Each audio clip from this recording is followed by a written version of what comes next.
Bismillahirrahmanirrahim. Assalamualaikum warahmatullahi wabarakatuh. Salam sejahtera untuk kita semua. Halo semuanya, adik-adik yang ada di seluruh Indonesia. Kembali lagi bersama saya Bu Fitri, dan pada kesempatan kali ini seperti biasa saya akan menjelaskan dan membahas TO dari penalaran umum TPS 1. Buat kalian yang kemarin ikut TO dan penasaran akan jawaban kalian serta pembahasannya, mari kita ikuti baik-baik. Kita langsung aja kalau begitu bahas dari soal nomor 1. Nah, kebetulan di soal TO penalaran umum kali ini ada dua tipe soal. Yang pertama itu tipe soal yang memang teksnya panjang, terdiri dari 3 paragraf untuk nomor 1 sampai 6. Lalu nomor 7 sampai 13 itu soal yang tipenya pendek-pendek, sedangkan untuk 3 soal lagi itu soal hitungan. Nah, untuk menjawab soal yang teksnya panjang, yang ada paragraf 1 sampai 3, langkah pertama itu adalah kalian langsung baca aja soalnya, gitu. Nah, di sini karena sebenarnya kan paragrafnya ada 3, tapi saya langsung ke soal. Misalnya contohnya nih, berdasarkan paragraf kedua, berarti saya akan langsung catatkan di sini paragraf keduanya, oke? Kita langsung aja bahas satu-satu. Berdasarkan paragraf kedua, kamu langsung baca paragraf keduanya, paragraf 1 skip dulu. Kecuali kalau ada soal yang mintanya simpulan teks, nah baru itu memang harus kita baca semua. Nah, tapi biasanya untuk simpulan teks itu biasanya tuh ada di nomor ke-6 gitu. Nah, soalnya artinya kita udah baca terlebih dahulu paragraf 1, 2, 3-nya untuk menjawab soal yang sebelum-sebelumnya. Oke, kita langsung aja ke soal nomor 1. Berdasarkan paragraf 2, manakah simpulan di bawah ini yang mungkin benar? Kita suruh mencari yang mungkin benar, itu yang mana sih? Oke, jadi kita cek dulu ya. Oh, ternyata di option A sampai E itu optionnya seragam, ngomongin sebagian perempuan. Di sini saya punya istilahnya beberapa cara. Nah, cuma di sini saya akan bawa kalian ke konsep logika. Konsep logika di sini ibaratnya gimana ya? Jadi bagaimana kalian memahami suatu keadaan yang ada di teks. Nah, contohnya gini. Pernikahan usia dini memiliki beberapa dampak negatif. Semua perempuan, nah ada kata semua, ada pernyataan kuantitas di sana. Semua, sedangkan di sini kita diminta simpulannya itu ada kata sebagian. Nah, semua apa?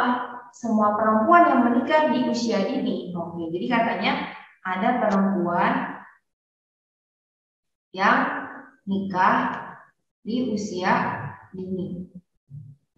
Semua si perempuan yang menikah di usia dini ini katanya berisiko tinggi untuk bercerai. Nah, berisiko tinggi untuk cerai. Nah, jadi artinya yang berisiko tinggi untuk cerai itu semuanya adalah perempuan yang nikah usia dini.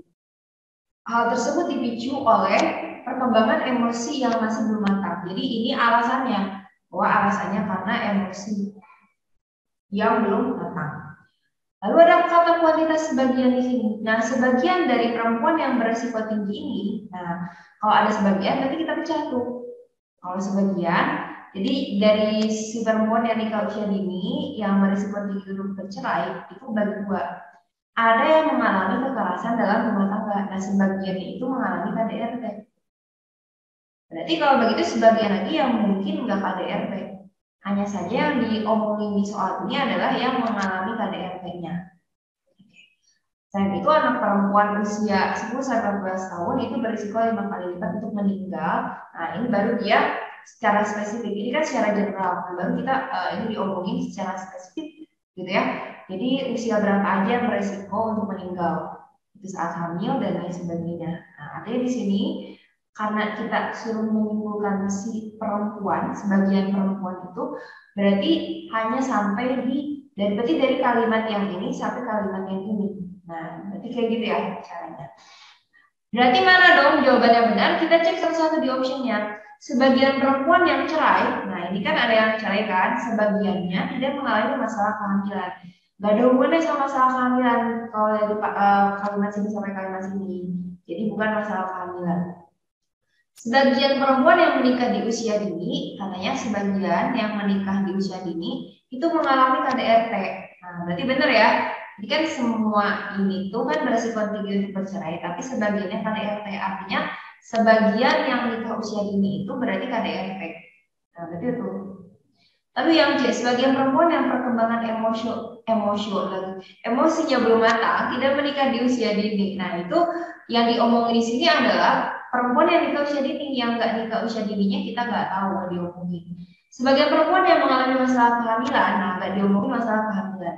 Sebagian perempuan yang mengalami KDRT katanya mengalami masalah kehamilan, ini juga tidak ada di teksnya. Maka jawaban yang benar adalah BB. Next kita ke soal nomor 2. Di soal nomor 2 kita masih disuruh nyari simpulan, tapi yang paragraf 3. Langsung saya catat paragraf 3-nya. Nah, kalau lihat di option, di sini kita melihat hubungan ya. Ada 2 variabel, yaitu penghasilannya sama kemungkinan di kota besar, itu terus pengetahuannya. Nah, kita harus cari ya. Jadi ini subjeknya adalah wanita, gitu. Nah, mari kita baca dari yang pertama di sini.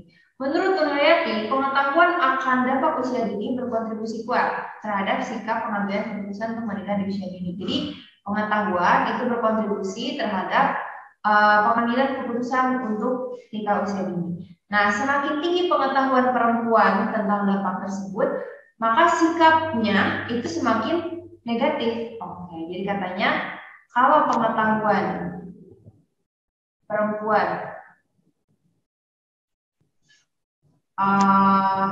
tentang dampak pernikahan dini itu adalah dampak pernikahan dini pendek ya, semakin tinggi, maka gimana sikap terhadap pernikahan dini itu semakin negatif atau semakin negatif ya. Ketika seorang perempuan memiliki sikap negatif terhadap pernikahan usia dini, keputusan mereka untuk melakukan pernikahan tersebut dapat dicegah. Ya, jadi katanya kan ini kan kalau pengetahuannya tinggi maka sikap terhadap pernikahan dini negatif. Nah, kalau misalkan dia negatif maka keputusan untuk pernikahan dini dapat dicegah. Berarti dicegah. Jadi pernikahan dini dapat dicegah.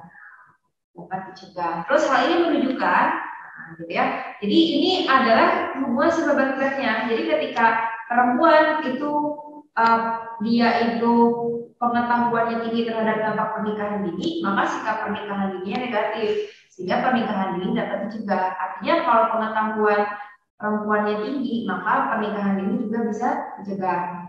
Nah, hal semua ini nih, ini tuh katanya semuanya menunjukkan bahwa perempuan yang sikapnya negatif memiliki kemungkinan kecil untuk melakukan pernikahan dini. Nah, kenapa gitu ya? Nah, kalau yang ini adalah alasannya. Gara-gara perempuan memiliki kesempatan yang lebih besar untuk bekerja dan memiliki penghasilan sendiri. Jadi, kenapa katanya dia itu kalau misalnya sikapnya negatif itu bisa dicegah pernikahan dininya. Nah, dikatakanlah alasannya.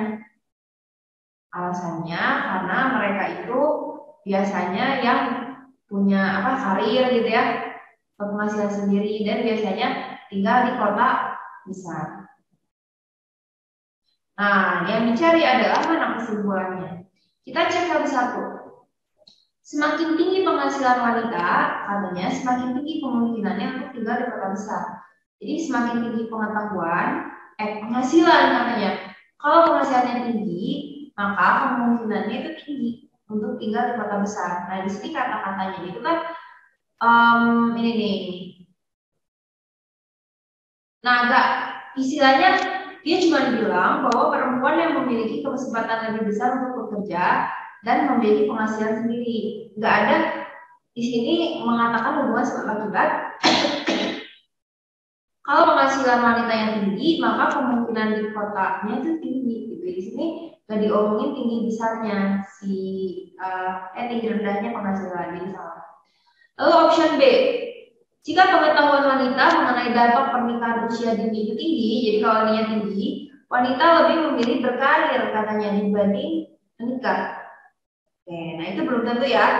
Oke, ini mah hanya salah satu alasan. Artinya kan bisa aja alasan yang lain. Jadi nggak mutlak. Untuk terus di sini jika pengetahuan wanita mengenai dampak usia dini itu tinggi, keputusannya untuk menikah dapat dicegah. Betul ya, sesuai. Semakin tinggi penghasilan wanita, nah ini juga tadi sama nggak dijelasin tinggi rendah penghasilan, hubungannya gimana. Terus semakin tinggi kemungkinan wanita ditinggal di kota, semakin tinggi pengetahuannya. Nah, enggak tentu, karena ini hanya salah satu alasan saja. Gitu ya, salah satu alasan saja. Jadi kalau begitu satu-satunya jawaban yang paling tepat adalah cendol.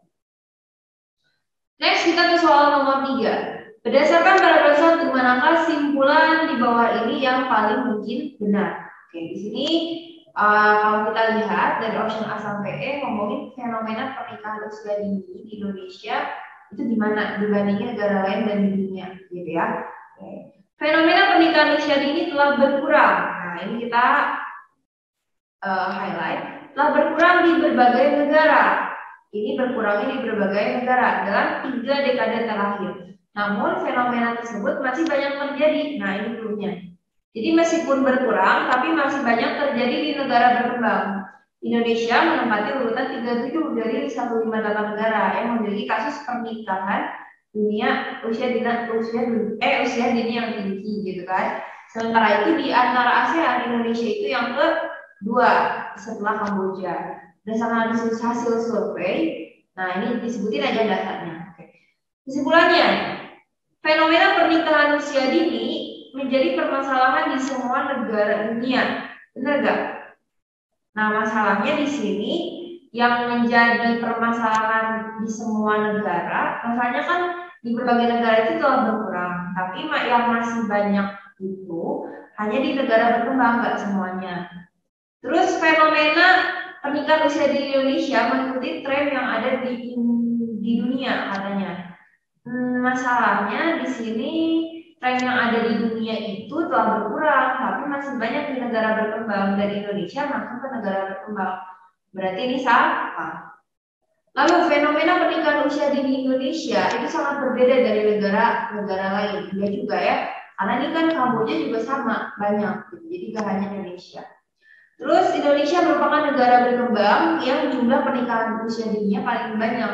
Nah itu enggak, karena kan di negara ASEAN aja Indonesia tuh urutan kedua, artinya masih ada yang lebih banyak dari Indonesia. Salah kalau dikatakan paling banyak. Indonesia merupakan negara dengan kejadian pernikahan dini yang tergolong tinggi. Nah ini baru benar, gitu ya.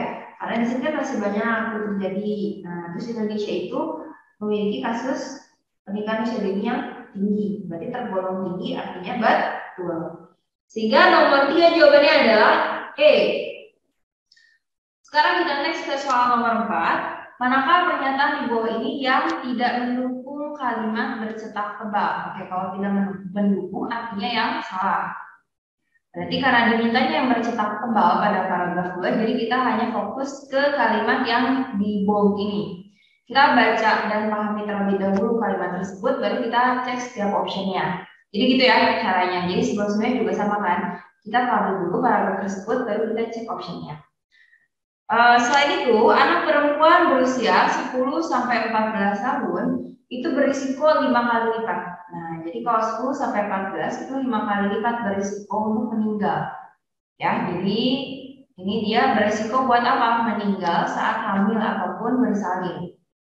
Meninggal saat hamil atau bersalin dibandingkan dengan kelompok usia 20-24. Sementara resikonya meningkat 2 kali lipat pada kelompok berarti yang ranking 2 itu adalah yang umur 15-19 tahun itu meningkatnya resikonya 2 kali lipat. Sedangkan yang 20-24 berarti yang paling rendah resikonya. Ya, jadi di sini kita bisa mengetahui bahwa semakin bawah itu resikonya semakin rendah, atau kebalikannya semakin atas maka resikonya semakin tinggi. Nah, artinya yang 10-14 itu semakin tinggi resikonya untuk meninggal saat hamil atau bersalin. Nah, kita cek satu-satu di optionnya. Remaja berusia 17 tahun katanya lebih banyak yang sudah menikah dibandingkan yang usianya 20 tahun. Berarti itu betul ya. Terus begitu, remaja berusia 20 dan 24 tahun ini memiliki kemungkinan yang sama untuk meninggal saat bersalin.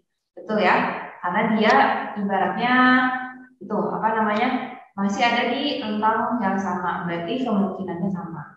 Lalu lebih banyak remaja berusia 21 tahun yang meninggal saat bersalin dibandingkan yang 17. Nah ini salah, harusnya kan yang 21 itu lebih sedikit dibandingkan yang 17. Terus yang ini lebih banyak remaja yang 17 tahun itu meninggal dibandingkan yang 24. Betul ya? Karena yang ini resikonya lebih tinggi. Terus lebih sedikit yang 22 tahun yang meninggal dibandingkan yang 17. Itu betul ya? Karena ini resikonya rendah. Berarti satu-satunya yang salah itu adalah option C. Next kita ke soal nomor 5. Berdasarkan tabel 1, pernikahan usia dini kedua terbanyak baik di perkotaan maupun pedesaan itu terjadi pada tahun berapa? Ini karena mintanya itu perkotaan maupun pedesaan, tinggal kita tambahin aja ya. Ini ditambah ini kan 5,4. Terus ini ditambahin adalah 4,8. Terus ini kalau kita tambahin adalah 4,9. Ini kalau ditambahin adalah 4,6. Ini juga ditambahin berapa?